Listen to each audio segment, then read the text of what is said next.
Okay, so today's topic is importance. And what kind of strikes me out of this is I was reading a tweet from Andrew Weaver. He is MLA here in British Columbia with the Green Party. He's actually Green Party leader for the BC Green Party. So,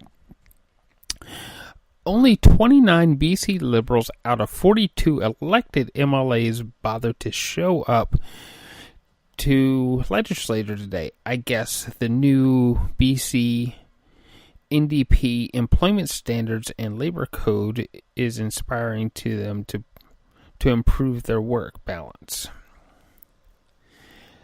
So, only 29 out of 42 found this inspiring. It's interesting.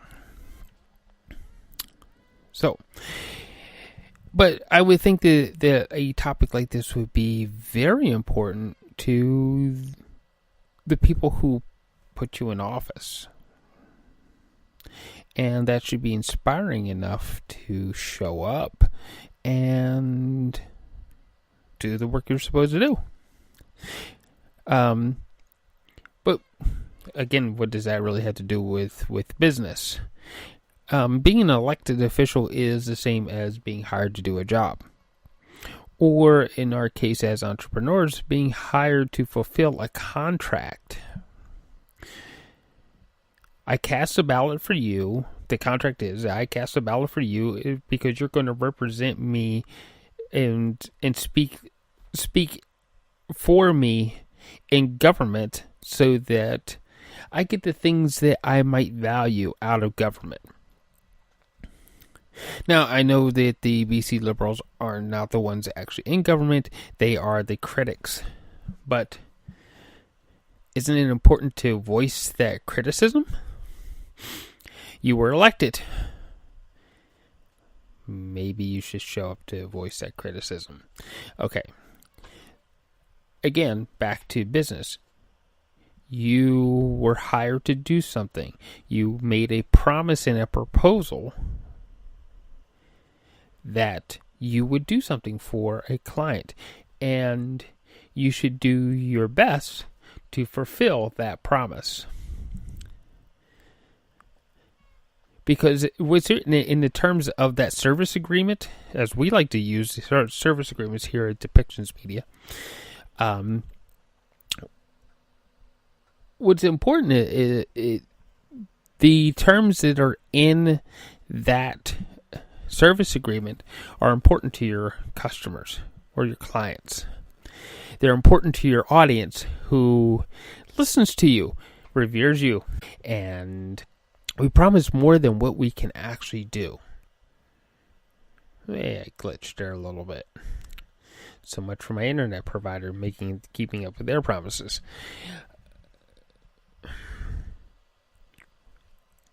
Remember, what lands in that service agreement, the contract, is what's important to your clients.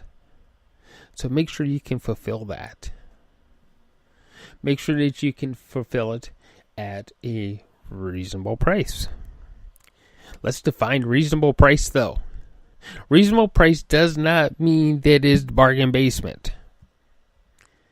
Reasonable price means that it is an amicable price so that your client can pay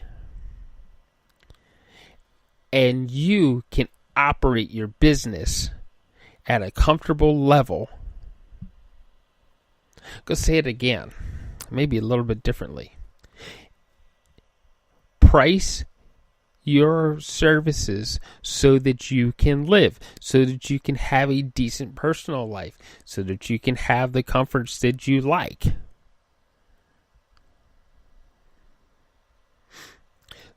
I know a lot of you out there listening are coaches, consultants, creative professionals,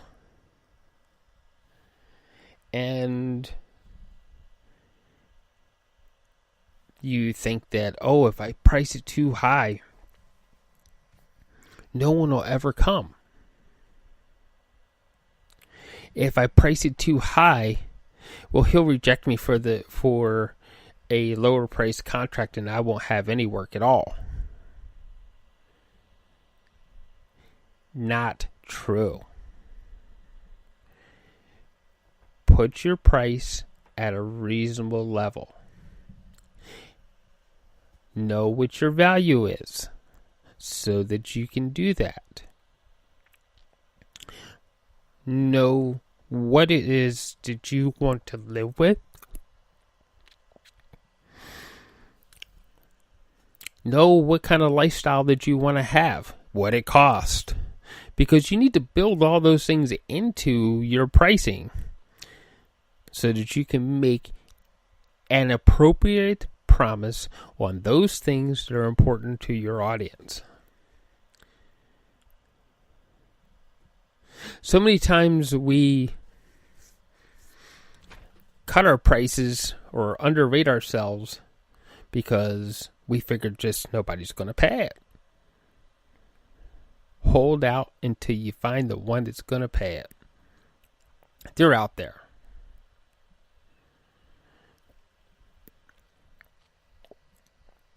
There's going to be somebody out there that won't question your price.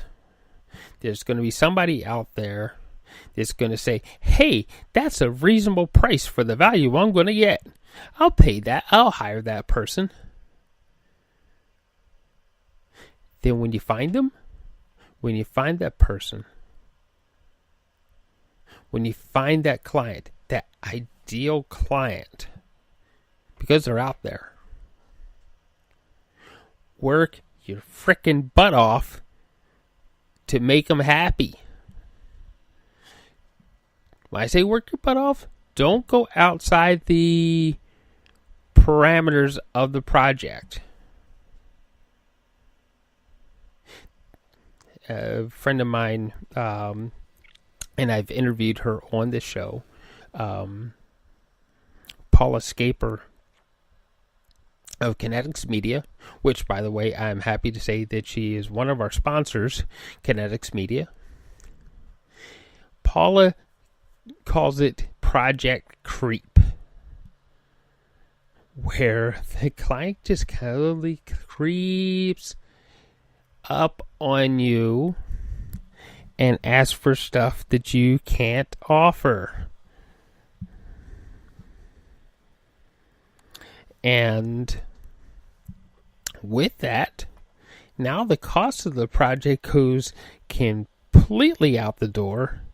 You can't you can't keep the promises, and next thing you know, the client's unhappy. The client's not going to say nice things about you, and what happened there? Because you started to go outside of your original promise. So stay in within that promise. And remember to stay within the parameters of the project. You priced it a certain way so that you can afford to do it, so that you can afford your lifestyle. You knew that if you stayed within the parameters of that project, that you would be able to complete it well, with great satisfaction and raving reviews. So don't let things creep up on you either. Stick to your guns on your price, your value, and what is supposed to be in the project. So with that,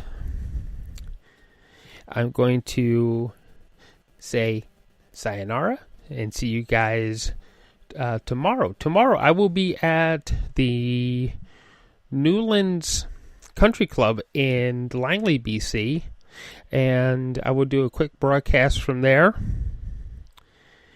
I just got a message from Paula Scaper from Kinetics Media, our our main sponsor, who sponsors the studio that we actually broadcast from, she's upstairs. She says, never expand the scope of the project.